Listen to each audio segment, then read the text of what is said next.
Good evening, everybody. Welcome back to Horse Center with the number one co-host, Shawn, and myself and trainer Mark Hennig. Mark, how are you this evening? I'm doing well. How are y'all? Good, thank you. So in the pre-show a little bit, we talked to Mark for a couple of seconds, said that he was a little bit delayed here for the Yankees, start of the Yankees game, but you're getting ready for the show. I saw that you're from Ohio. The team from Cleveland's playing today. How can you be for the Yankees when they're playing a team from Ohio? I was actually a Reds fan growing up, in my early years, but then I've lived in New York longer than I've lived anywhere. So I adopted the Yankees a long time ago. They win a lot more. So I thought that was a better way to go. But also being a transplant to New York, I have the liberty of rooting for the Yankees or the Mets. So I know the locals don't appreciate that, but being a transplant, I can root for the Yankees if they're winning, and obviously the Mets floundered as usual. So we're on to the Yankees until tonight. Yeah, I know that feeling. I live in Chicago, so if you're from here, you can't be for both. You have to be one or the other. So you fortunately didn't have to live through those turf wars. But growing up, you worked you've been in the business pretty much your entire life, right? Yes, sir. Yes. Sir. Your father was where you got started because your dad was a trainer as well. Tell us what that's like as a kid growing up in the business and then initially working for your dad. Well, it was great. I mean, it was a good experience. I mean, looking back, I mean, and it was enjoyable at the time. There were obviously their moments. I mean, I didn't have the same life as an average high school kid that was doing their thing. I was always working. I worked before school, after school. We'd work and run home. Me and my sisters, and run home, get cleaned up, go to school, catch a different bus back to the track for afternoon chores at Beulah Park back in the day. So it was a different high school experience than a lot of kids do. But I think looking back, it was a great teach you a good work ethic, and my kids didn't actually get the same experience. I wish they had in one hand, but again, they were in a different environment, growing up in New York, and they fortunately have gone on to get great educations and are doing their thing. So while I appreciate the work ethic was instilled in me as a kid, and I think it's very helpful. So after your dad, you went on to work with probably one of the most legendary trainers in the history of the sport, D. Wayne Lucas. So I don't know him, but I've heard that he's a pretty straightforward guy. So tell us a little bit about that experience. Like no time, like a no bones kind of guy is the kind of way, like old school. I could see him, and is that how it was? No doubt about it. I mean, I actually worked for Jack Vanberg for a little while before I went to work for Wayne. I spent a summer at Del Mar, Hollywood Park and Del Mar working for Jack.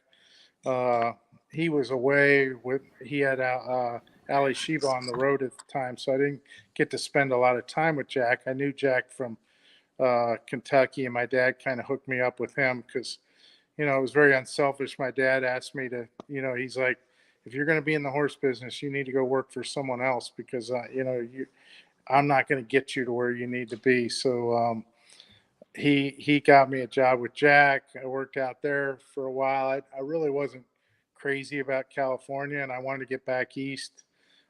Kieran, my brother-in-law, was working for Wayne at the time, and I started connecting with Wayne at Del Mar. Funny story, I lived in a dorm on the backside of Del Mar at that time, and I would go and act like I was coming in the gate in the morning when Wayne was coming in. I'd go stand there and wait for him to kind of shut the door on his car, and I'd walk along and act like I was going to the barn too. And I struck up a conversation with him, introduced myself. That was what Karen advised me to do. So I started talking to him every morning on my way in and acted like I was just going to work, when truth was I was living back there. I just got up and went to the gate to make it look like that. So he eventually asked Karen, what about this brother-in-law of yours? He seems like he can get up in the morning. And he offered me a job to come back to New York at that time. So I came back in September and went to work with Jeff at Belmont. So tell us a little bit about that experience. What did you learn, say, from your dad out in California and then from Mr. Lucas that allowed you to be so consistent right from the beginning? Because minus your first year, I think every year since you've won at least $1 million in purse money. So what did you take from each one of them that allowed for you to have that sort of consistency? Well, as I said, my dad had a great work ethic. I think, Wayne taught me a lot of organizational skills, and I had the opportunity to work around a lot of nice horses and a lot of them, which I think when you're coming up in the horse business, the opportunity to spend time around a lot of different horses with a lot of different issues is a great learning experience because the truth is, we learn as we go, and when you're exposed to that many different horses with that many different issues going on, you just file it away and it's going to come up again. So, all of those things, and then the exposure with working for Wayne gave me exposure to great owners that I was able to take with me, some of them, and start my own career. Mm. Hey, Shawn, Mark, how are you tonight? You got some static on your phone or something with the speaker. You were good. I don't know if it's something. Me? You got A little bit of static. Yeah, I was kind of hoping it would clear up, but it hasn't yet. So it's okay. Can I try turning my mic off and back on? maybe that might work. How are we doing now? Nah, still a little bit of static. I don't know how we're going to correct it. I think the only way we could probably correct it is if you left and came back, but we won't worry about that. How about if I move a little closer? I don't think it has Yeah. anything to do with the microphone. I think it has something more to do with the connection. That maybe the connection's kind of coming in and out a little bit because you kind of did the robotic thing for about a tick of a second, and then you went back to normal. So Okay. I think it's just a connection thing. Are they having weather right where you are? We are. That's why the Yankees are under a delay here. That's my guess, is that it's something to do with the weather. All right, Shawn. Yeah, there's a pretty big storm passing through shortly. So, Mark, in 1992, when you went on your own, how scary was that, and what was the secret of starting off really well? Well, it was July of '92, which hopefully that's the reason I didn't get to $1 million that year. So, but that was it was. I was fortunate if I got at the time. Barrier when he was. See, it's the signal, Shawn. Yeah. That's the problem, is the signal. So hold on 1 second. Maybe we can have Mark click out and then come back in when he comes back live, if he's not disconnected by now. So let's see. I'm going to remove him. Are you there, Mark? Can you hear us? Shawn, did you call him or did you text him? No, I'll text him. All right. So he just popped out. I'm going to remove him. So, yeah, just let me kick him off out of here so that he can come back. Can you hear us, Mark? No, he can't. All right. So I'm going to remove him, and then you can have him come back. So we apologize, folks. Shawn's got a little bit early of the big head syndrome there. Hopefully we'll get Mark right back. But clearly there was some other issue there. Yeah, you said him about being a robot, and as soon as you said that, he went right into full robot. Yes, he went right into Mr. Roboto, for sure. So hopefully we can bring him right back in for sure. So in the meantime, why don't you tell us who our guests are for the rest of this week, Shawn? Okay. Tomorrow it's trainer Rachel Catlin, and then Wednesday we have Racing on the Brink documentary producer James St. Vincent. So that'll be a different one. Yes, that'll be a little fun. Is he going to give a little bit of a preview for us? He'll tell us about it and what's coming up and stuff like that. I know I did an article on it before. It sounded really interesting, so we'll see where he's at with that. I think it's set to release next year. Well, if they have a little bit of a preview, any kind of tape, we'll be more than glad to show a little bit of it, a little taste, so to speak, right? That'd be good to do. So hopefully Mark comes back in a moment here. I know tomorrow Terry and I will be back at noon to crack at Horseshoe Indianapolis. And unfortunately today we just couldn't connect. Had a lot of exactas and trifectas in our picks, just couldn't connect 4 races in a row to hit our hot dog or prime rib pick 4s, but we'll be back at that tomorrow at Horseshoe Indianapolis. And speaking of back, Mark is back. Hopefully we got a better connection now. I knew when you went Mr. Roboto on us that we're going to have some problems. It was all So you were saying that when you came out in 1992 my of end. July, that was the reason why you didn't make $1 million that year. And yes, we are still having cell phone difficulties. Can you hear us, or are you kind of locked out still there, Mark? Yeah, it's just more so. Up. Adios. Now I'm the Shawn. All right. Don't you just love technology in 2022? Yeah, we've had a few weeks that we didn't have any issues at all. So, of course, when I come back, it has to be right away. It wasn't you. No, because we were good 2 weeks ago, too. So it's just, we were due to have some kind of issue. All right. So since the Yankees game hasn't started, it is the Picks with the Professors play of the day. You can find that down in the description below. He likes the Guardians plus 1.5 runs and under 7.5 runs total. It's a plus 191 parlay on the DraftKings, so make sure you check that out. All righty. Hopefully we got you back for good this time, Mark. all right. And this sounds much clearer right now. So for the third time, as you were saying with Shawn, you started in the middle of 1992 and then you went out. So if you could pick it up from there, that'd be great. Yeah. So I got an opportunity to go to work for Team Valor. It's a kind of a semi-private job. It was private, working for them, which they supplied me with a lot of nice horses to start. And then I also got to take 6 outside horses. That was part of the deal with my contract. And fortunately, out of that, I had a horse for my longtime friend and client, Lee Lewis, one of which was Personal Hope. So he was 2 at the time. I got him as one of my outside horses, and the rest were filled in with horses from Edward P. Evans. And among them was Prenup, who went on to win the Jerome, which was a grade 1.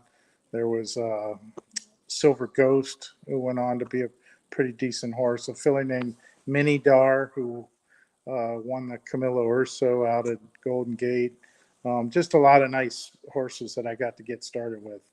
And then fortunately, in the fall of that year, Star Cosine came into me from France. So tell us about how you barn grew. How many horses did you start off with, and how many horses do you have today? I had, at that time, I probably had I'd say we had about 30 horses, something like that. I've had, a lot more than that over the years. Right now I'm at between 35 and 40 most of the time. But it varies depending on the time of year that you're dealing with. Is that by choice right now, or are you at a point now in your career where that's all you want to work with, or are you looking to add more? I would love to add more. I mean, I would like to add it under. And here we go again. Looks like third time is not the charm. Must be some really foul weather up there. You're kind of clicking in and out again. Kind of like the lightning there, I'm sure. But you were saying that you probably around 50 or something like that's the last number I heard. Now you're on mute. Let's see if I can unmute him. I cannot unmute him. He muted himself, so I cannot unmute him. There you go, Mark. Uh-huh. Yeah, we can hear you, but now you sound like Donald Duck. Yeah, I just static on my end now. So let's try one more time to come out and come in and see if we can get it right. All right. Yeah, he's getting really scrunched up with the data right there. You can hear the signal getting very Donald Duck-esque, Shawn. As soon as he comes back, we'll make sure that's the first question out there. We appreciate you coming to the show. We see you in the morning too, so we appreciate that. So if like Barry, you like what the show, please give us a thumbs up like Clifford Cecil has, along with Beverly Taylor. Thank you, Honey Bunny. Shireen Summer Rydon. I probably screwed that up. I apologize. And Robert Bryan. And probably the biggest reason why I screw up so many names is I'm so blind I can't see them unless I get so close to the camera. So trust me, I screw up a lot. I screw up a lot more names than you, so you're safe. And I can't wear I'll glasses take the heat. because if I wear glasses, everything's blurry, even if I get close. So I have to just kind of move in and out from the camera to get a sense of where I'm at. But my understanding is that you can bet on horses. I'm not 100% sure on this. But I used to hang out with a couple of trainers at Arlington. A friend of mine's father had some horses, and I'm pretty sure they bet on horses. I won't name names just in case I'm wrong. No, they are. Yeah, that's what I thought. They are, which is interesting because they're allowed to bet, but then there's some employees, depending on who they are, that can't bet. So it's really weird. Like the trainers are definitely involved in the races. So. Mm-hmm. All right. So hopefully this time we get a clear signal for a while, Mark. It does sound a little bit choppy. You did have a little bit of Donald Duck sound to you the last time out, and it sounds like it's a little bit digitally as well right now. Yeah, I mean, I can try turning off the Wi-Fi. Yeah, I don't know if that's going to make it. Are you connected to a Wi-Fi phone and not a cellular signal? Right now, I'm connected to Wi-Fi through my house. Yeah. Yeah, I would think that would be better than the cellular signal, but you never know. So you were saying that you have 30 to 40. Can you hear that, Shawn? Yeah. Mm-hmm. So maybe we could try the cellular signal. Let's try that. Hold on, let me try it.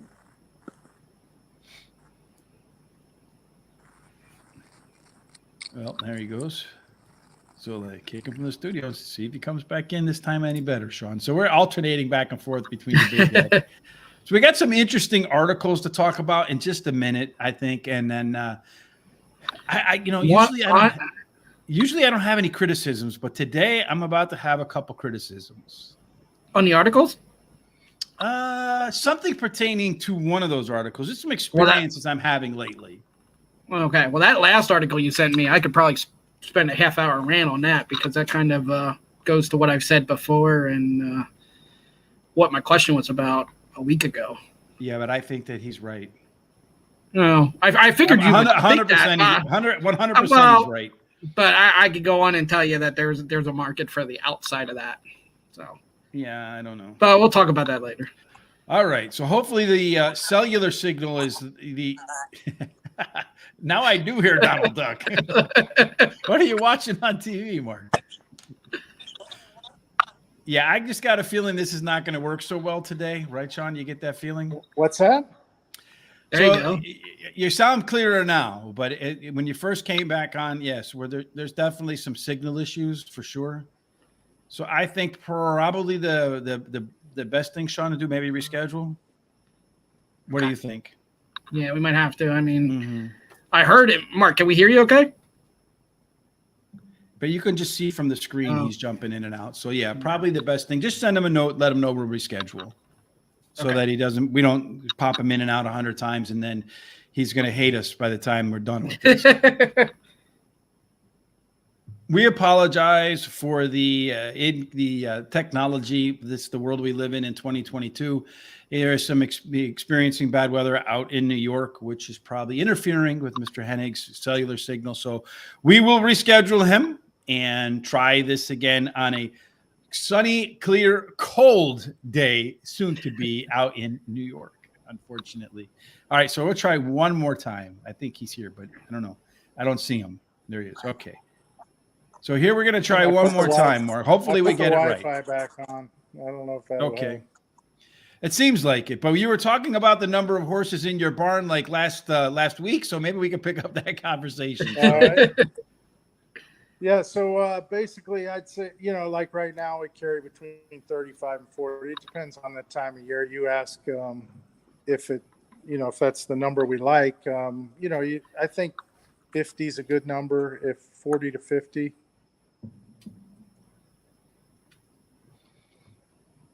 Well, at least we got an answer, Shawn, right? So, yeah, the signal is still messing with us a little bit, Mark. It must be really bad weather by you. Is it storming out, like lightning and thundering, or just not there yet? Yeah, this is not going to work, Shawn. Can you hear us okay, Mark? No, there's nothing going on, Shawn. All right, so let's just go ahead and text him and let him know that. Yeah, I did. Yep. All right, so I feel horrible. Can you hear us okay, Mark? Yeah, no, there's definitely a problem. He's on mute now. Oh, yes. You're on mute now, Mark. And now he's, yeah. Okay. Can you hear us? Whoops. Yeah. Mark, what we're going to do is reschedule because clearly the technology is not cooperating today. So Shawn will reach out to you. We appreciate your time. I apologize wholeheartedly for the difficulties we're having today. There we go. We'll catch up. Just let them know we'll reschedule, Shawn. That clearly it's just today's not the day. Okay. All right. So let's get into the article, Shawn. So we'll go first of all with HISA moving in the right direction. It looks like they're going to finally bring some horse people in. Apparently 250 people from the business applied be a part of this working group that will meet once a month. And I feel like this is probably a byproduct of all the initial problems that they had and a lot of the, I would say, complaints that people had that maybe voices weren't being heard, that not enough horse racing people were a part of HISA. So I feel like this is a step in the right direction. What do you think? Absolutely. And if you see some of these names, there are some recognizable names and, you know, people that are really influential. So this should be really good. And I also think some of those people, and I'm not going to speak for it, but some of those people are probably really against this. And now you're putting them as part of the team. So I think it's a win-win all the way around. And hopefully that will translate into all their enforcements and everything else. And yeah, so turn it around to what people want. So you got Mark Cassidy in there, Kelsey Danner, Tom Drury, Linda Gaudette, Rick Gold, you have in there, Donnie K. Van Hemmel. I remember him from around here. Fred Heitrick III, David Ignardo, Frank Jones, Tim Keefe, Dr. Sarah Langsam, Ron Moquette, the name I'm familiar with as well. Maggie Moss, Graham Motion, clearly a name that you're familiar with. Dr. John Pyhowich, I probably really messed that one up. Tom Robbins, Richard Schlossberg, Thomas Trosen, and Kirk Wyckoff. So you got definitely a wide variety of people from the business that are now going to have some input on the output from HISA. So I do think this is going to be a very strong plus. All right, Shawn, this is an interesting story to me. It was all over horse racing Twitter on the weekend, but I had to bring it back up anyway today. It said, according to, I think it was a Danish study or something like that, Finland, according to their military, they did it. It's the only place that they test the men's IQ. And men who have higher IQs are more likely to bet on horse racing than men with lower IQs. I file this in the duh, like you didn't know that column. Yeah, I mean, we bet on horses, so yeah, sure. We'll take all the compliments we can get. Yeah, but it is very involved. Well, I mean, we talk about it all the time, how it's involved and people get intimidated. So I think you do have to be smart to be able to dive into there and understand what you're looking at and bet. I mean, you can also just be your average bettor and just bet on anything, and it really doesn't matter. But yeah, we'll go with the duh.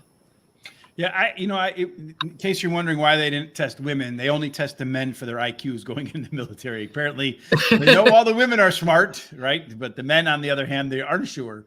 So they have to test their IQs before they join the military. But I find that to be an interesting study right there. But I also find interesting, Shawn, is that some of the very same people, and this is kind of a side rant today, who, when you make maybe off-color jokes or bad jokes, let's just say on Twitter, the police come out to reprimand you for having a lack of taste.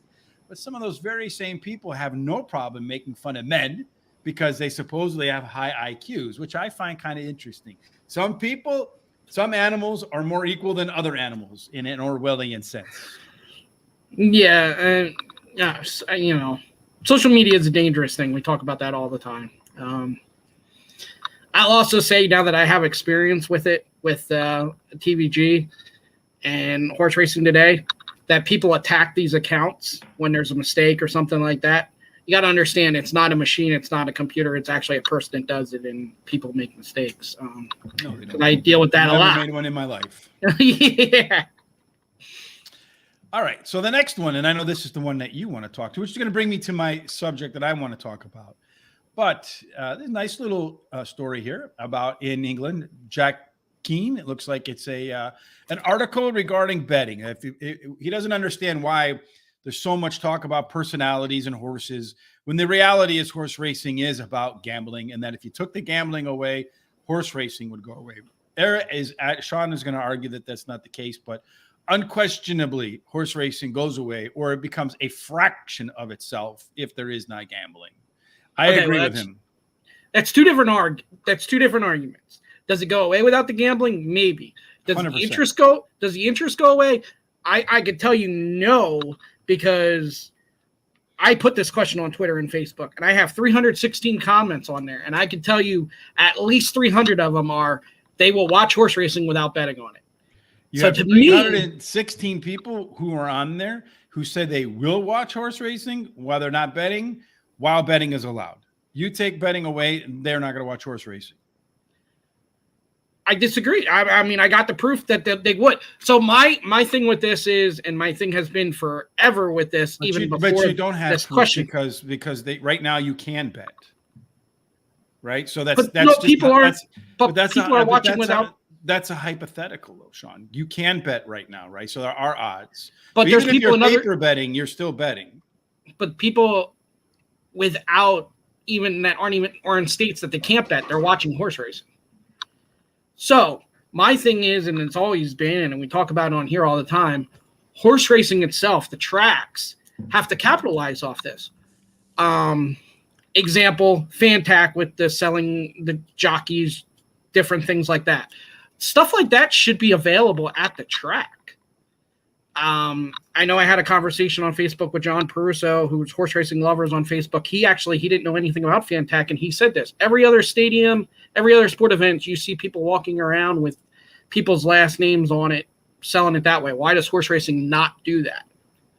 I can't answer that. Well, you can do that with the jockeys. Probably be a million and one different things, because in the NFL, when you sign your contract, you also allow for likeness of your jersey and your name to be sold in the name of the NFL. You might get some proceeds from that, but they would have to have individual negotiations with every single person, unless they had some overriding contract that says if you're going to run your horse there, then they can do that. But then you might not get as many horses. And I mean, another thing I can kind of speak on dealing with a lot of these jockeys, money is not the issue with that. They would do that, and most of them would do that and not even worry about the money. If you gave them a little bit here and there, it would be fine. It wouldn't even be about the money for them. So I feel like this is a track thing and a sport thing that they just don't want to go through with all this, but there is a market out there for it. I think aside from a couple of tracks too, Shawn, Saratoga, big weekends maybe at some tracks, Keeneland, a lot of these tracks only, when a lot of these tracks only have 40, 50, 60 people on site. Most of the action is on your computer or on your phone nowadays. It's digital. So to get that kind of audience there, I think is kind of slim. So it may not warrant the cost of having all these jerseys if only 30 to 40 people show up a day.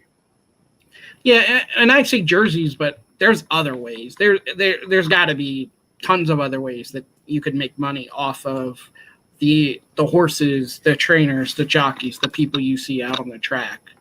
We talk about all the time the experiences. Why can't you charge so much to do this or do that, or to go to backside tour or whatever? And I know they do a little bit of that, but they could do a whole lot more of that kind of thing. Well, I got to say, Shawn, since Tom and I do these international racing and I pay attention, so this is on the betting side of things. And I feel like if horse racing is not careful, even with betting, they stand a chance to lose some, I would say, people who've been around the game forever, because a lot of folks that I talk to from the sports world won't bet horse racing because they say, you can't tell me what odds I'm going to get is probably the most common argument I'm going to get. And I try to explain to them how the mutual pool works and all that kind of stuff. But in watching the horse racing in Europe and Australia and then here, last week I had 3 occasions in the last week. One, I think was at Churchill. One was at not Churchill. One's at Charlestown. One at, I think, Mountaineer, and one at Keeneland. So 2 smaller tracks, 1 larger track. At Charlestown, my horse left the gate 7-5. 48 seconds later at the half-mile marker, 1-5. Mountaineer, my horse left the gate 2-1. 48 seconds later at the half-mile marker, 1-1. Keeneland. So you can't say it's just a small track. On Saturday, I had a horse 7-1 when the gates opened. 48 seconds later, at the half-mile marker, 5-1. I don't know this now. Again, with Tom paying attention, I watch these races now late at night in England. I mean, late at night in Australia. First thing in the morning when I get up on Saturdays, see how our picks worked out in England. I can't think of a case, and I've probably not watched as many races over there, to be honest, but I have not seen a case where a horse I picked was 7-1 and then a minute later was 5-1. Or a horse that was 7-5, 48 seconds later after a half mile was 1-5. It just does not happen. And being one that comes from the financial markets, I understand when people use routers and high frequency traders, which I equate to these rebate houses, they get special privileges that the regular trader does not get. Now, I can't say for sure that the rebate people do, but you cannot tell me in 2022, with technology and latency and everything moving like that, that they can't calculate odds in 48 seconds based upon the amount of money that's coming into the money pool. I think, and I can't prove it, obviously, but I think there are perhaps some different rules for different people that maybe when those gates open, the betting is not over. No, I don't think that. I do agree, though. There's that no other explanation, Sean. It's 2022. Well, you take a calculator right now, and unless someone's doing it by hand like you on Twitter, which ain't happening, you take a calculator right now and you add up any two numbers together, it's going to give you an answer like that. It is not going to take you a half a mile in 48 seconds to do that. And I'm saying if horse racing doesn't clean that up in the United States, it looks bad because it is bad. Well, I'll say the international. The whole thing with the international is the odds are different over there than they are over here. So I don't think there's as much money, and especially probably not the computer automated wagering going. There's no question that they have rebate houses over there too. People are paying. I'm sure they do, but the pools are different. Our odds are different. It's all the money coming from over here. Yeah, but they're just doing fractional odds. We're not doing. We have set odds. It has nothing to do with money in the pool. And I'll also say, we can go back to the men's IQ is smarter in horse racing. I see this all the time. If you look at a horse and go, this horse should be 3-1, and he's 7-1 right now, he's not going to be 7-1 when that horse goes off. But that doesn't change my point, Sean. Whether his odds are right or wrong, my point is that my point is it's 2022. I can understand 5 seconds maybe, but in this world of nanoseconds with technology, it's not. I'm telling you, Sean, from being from the financial market world, you can look at this. There's high frequency traders, and what they do is they go out and so what they do is they pay a premium for real estate, right? And what they basically do is they get their computers closest to the servers that execute all the trades, right? High frequency traders. And as the trades are coming in, basically what they do is they cut in line and they figure out which trades are coming, and then they get in front of them and they make trades and sell trades by reading the future, so to speak. And there's some firms, I think 60 Minutes did a piece where one firm didn't have one losing trade for like 10 years because they were cutting in line, basically getting information. They were getting special access. And I understand that people want to have wagering pools. Because of my experience and my understanding of how these high frequency trading works in the financial market, it looks too similar to me. And there's no reason why, and I agree with Charles, right? It happens when the gate opens and the horse is on the lead. I wholeheartedly agree. There's absolutely zero reason why they can. So if it was 6-5 and it ticked down to 1-1, I can understand. A couple late bucks came in and calculated it out.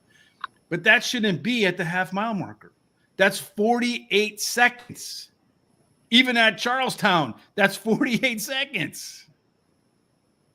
If you were putting it together on your calculator, you might get it done in 48 seconds, Sean. Let alone a computer that's processing information like that. I'm not disagreeing that it should be done before the gates open. We've talked about that. But like I said before, too, it does happen the other way, too. It does happen the other way where the horse's odds go up. So that's never in my life. Never. It happens. It happens. No. I have never in my life bet on a 1-5 that at the half-mile marker moved to 7-5, and neither have you.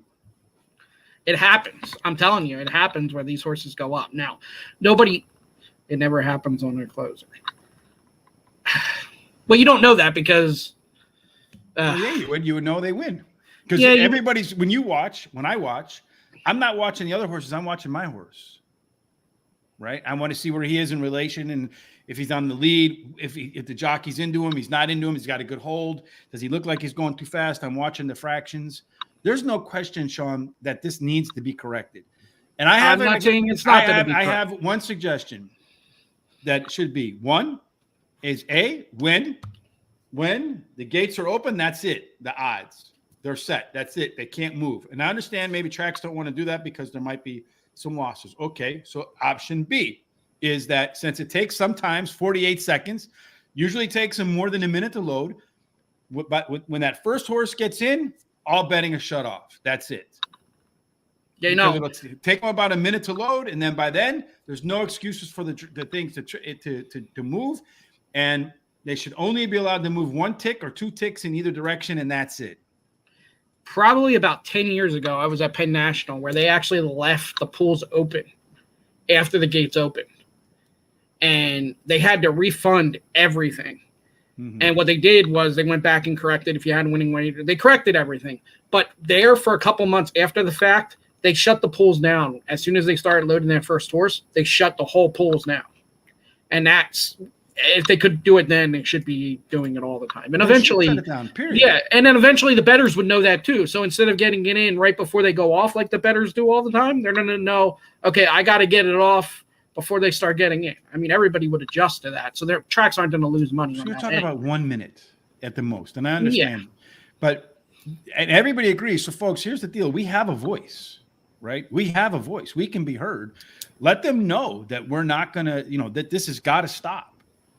A horse can't go from 7-5 to 1-5 because I've been around this game for, I don't know, let's see how I'm 56, for about 16, 17 years old. So about 40 years.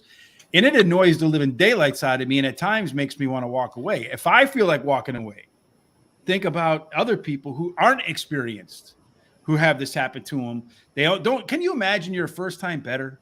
You're at the track, you bet 2-1, and then someone tells you, oh, no, you only got 1-1 48 seconds later. You're going to be like, that's a ripoff. Somebody's getting over on me, whether they are or not. As they say, perception is 99% of reality because most of the time it is reality, Shawn. Well, what I would say to first-time bettors all the time is, okay, you're betting them at 2-1, but that does not mean you're getting 2-1.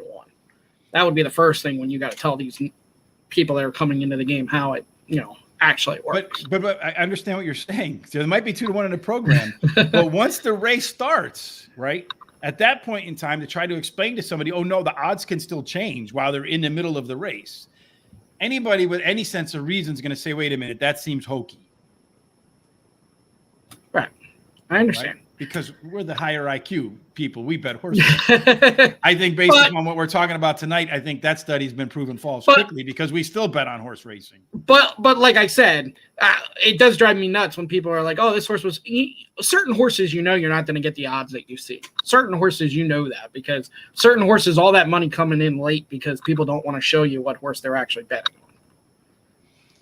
Yeah, I was told it's AW betting to offset handles. Well, whatever it is, they should still shut it down at the end because what happens is, from what I've read, is that all these folks that are in these rebate houses, they have computer calculators they have computer programs that are calculating their true odds, right? What they feel is the true odds. And any horse that's off its true odds, they want to wait to the money pool because they're getting money pool information up to date, which is, again, like I said, one of those advantages that maybe some houses get that other regular horse players don't get. So they're getting money pool, they're calculating the money pool, and then what they're doing is they're betting their horses to what they think are fair odds. So they're big piles of money coming in right at the close. That has to stop, right? Yeah, everybody says that Terry, we know that's true because I'm always telling you what's happening when we're watching races and you're always a little bit behind. All right, that brings me to my next complaint, folks. Man, I'm in just a complaining mode today. All right, so these handicapping contests you get in. is it handicapping if you just go 4, 4, 4, 4, 4, 4, 4 all the way across? No, it's the same as the football polls when you take all the home teams or all the road teams or your favorite color. Shouldn't picking winners or horses, if it's first or second place, shouldn't there be some recognition that, okay, there was 10 races, this person got 8 races where their horses finished in the money, this person got 2, but because I was in a contest the other day, there was like 3,500 people, and it was a free one, so it was a big one, right? And the person who won, I think, went either like 6, 6, 6. Well, there's a bunch of people who qualified, but I think 2 of them qualified because they just went 4s across the board, right? Now, my understanding from watching Molly's Game, I think that was the name of the movie, was that in order for there to be or maybe something else, in order for I think it has to do with FanDuel and DraftKings because of the lawsuits that they had. But in order for a game not to be considered gambling, it has to have some element of expertise to it, right? Right? It can't just be straightly a game of chance. There has to be some skill. Well, if you can win just by going 4, 4, 4, 4, 4, 4, 4 all the way across, that's not a game of skill. That's a game of luck. 100% true. Unfortunately, there would be no way of stopping that. But I agree, and that's why I don't do those. No, there is a way to do it, Shawn. You have to combine what you won and the percent that you win. Oh, yeah. Okay, that way. I was going to say, but you can't actually stop somebody from literally picking. No, they can pick whatever the hell they want. Yeah, right? yeah. I got you. But the way I would do it, if it were me, if anybody from these websites is listening that do these national handicapping contests, if there's 10 horses, a 10-race field, and you're picking 10 horses, you should take the percent of the time your horse finishes in the money. So if your horse finishes in the money 10 out of 10, 100% of your winnings. If your horse finishes in the money 1 out of 10, that's 10%. You should get 10% of your winnings. That way, the folks who go 4, 4, 4, 4, 4 all the way across, who are hoping that maybe 2 long shots come through, which is what happened in that contest with 3,500 people. I think 2 4 horses came through and paid like $60 between the 2 of them, and another one finished second. And the person didn't really do any handicapping. They just won because all 4s happened to hit that day. And they ended up, winning a contest. Other people I saw had 6, 7 winners. They're really handicapping. So if you're paying attention, that's how I would handle it, because nobody then would just go long shot, long shot, long shot, long shot, long shot, because if they did that, they know maybe they're going to get 10 or 20% of their picks across the board.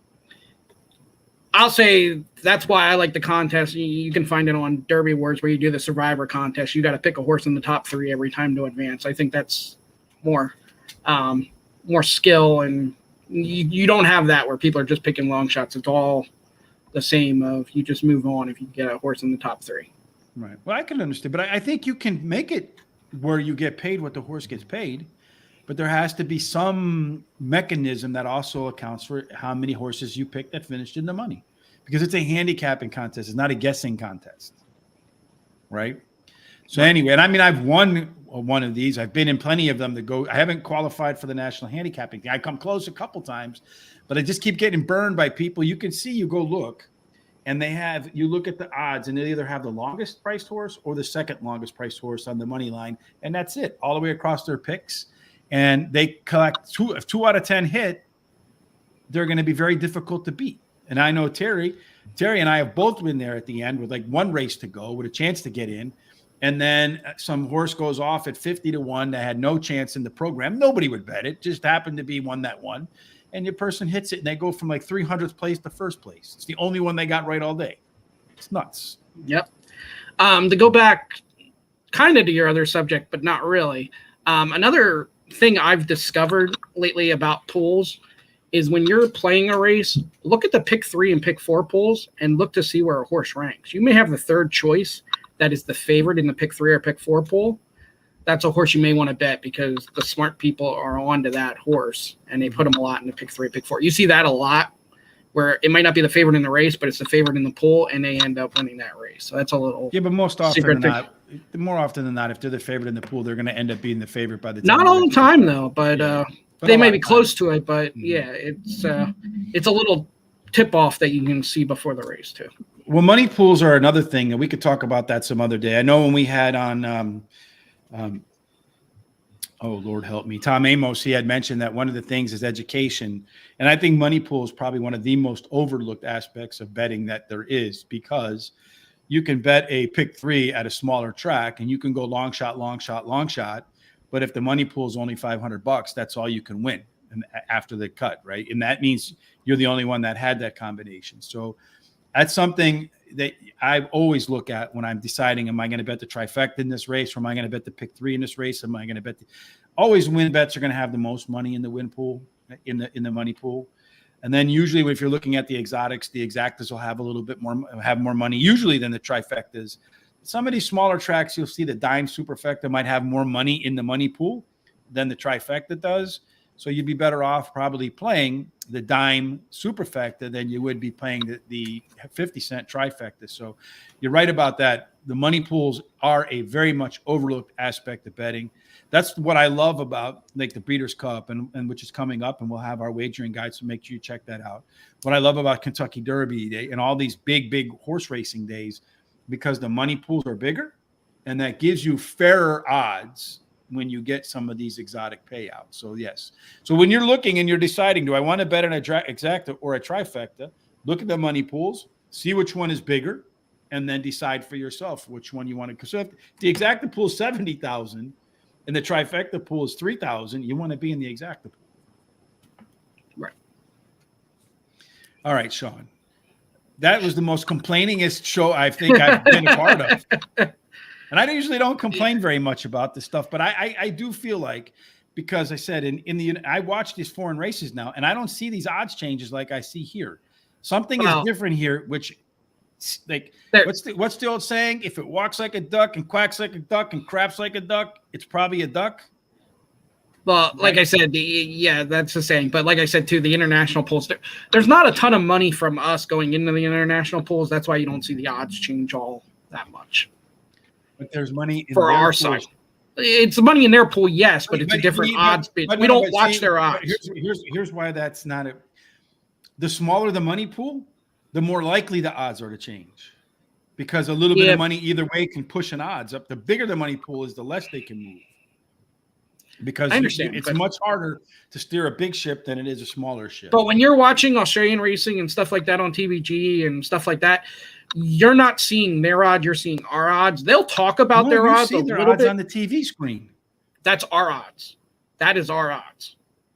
That is our odds. When they're showing the bottom ticker and everything, that is our odds over here. The only way you know about their odds is if they put a little thing that will say odds here and odds there, or if a lot of times the announcers will talk about it. I bet Hong Kong and Australia, and our pool is not. Yeah, I understand that is not their pool, but when you're showing like the live feed from over there, how are they superimposing our odds on there?